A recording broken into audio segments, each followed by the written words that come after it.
کہ میلاد شریف میں موسیقی آلات وغیرہ نہیں ہونے چاہیے، شریعت کے دائرے میں میلاد منانا چاہیے، ایسا میلاد کے اہتمام کرنا چاہیے جس سے دوسرے کو تکلیف نہ ہو، اور حضور صلی اللہ علیہ وسلم کی محبت میں جھومتے ہوئے نعت درود شریف قرآن مجید کی تلاوت کی خوب ترکیبیں کی جائیں، اس مبارک مہینے میں برکتیں حاصل کی جائے، اس مبارک مہینے میں پہلی تاریخ سے لے کر 12 تاریخ تک درود پاک پڑھا جائے، اس نیت کے ساتھ کہ میں آقا علیہ الصلوۃ والسلام کی زیارت کروں گا۔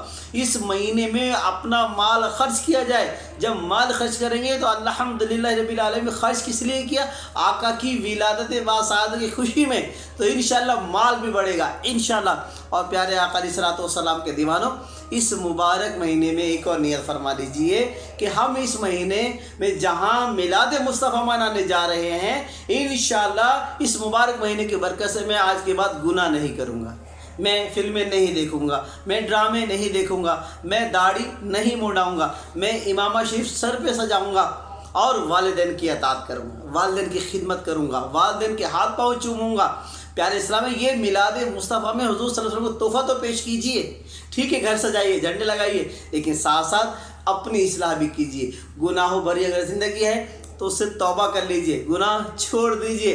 گناہ کرنا اچھی بات نہیں ہے، کیونکہ نہ جانے کب موت آ جائے، کب ہم قبر میں اتر جائے۔ اب بتائیے کہ کیا ہمیں گانے جو ہم سنتے ہیں وہ ہمیں بچائیں گے؟ جو ہم نمازیں چھوڑتے ہیں کیا ہماری قبر میں راحت ہوگی؟ جو ہم شریعت مصطفیٰ علیہ الصلوۃ والسلام پر نہیں چلتے کیا اس سے کوئی ہمیں فائدہ ہوگا، نقصان ہوگا؟ تو میٹھے اسلامی بھائیوں، انشاءاللہ نیت کر لیجئے کہ انشاءاللہ میلاد مصطفیٰ کے مہینے میں جہاں ہم جلوس میلاد اور میلاد مصطفیٰ منائیں گے، گھر کو سجائیں گے، ساتھ ساتھ اپنی زندگی میں بھی انشاءاللہ تبدیلی لانے کی کوشش کریں گے، اور شریعت مطہرہ اور احکام میں ربی کو انشاءاللہ تعالیٰ فالو کریں گے۔ اللہ تعالیٰ ہمیں عمل کی توفیق عطا فرمائے۔ صلو علی الحبیب۔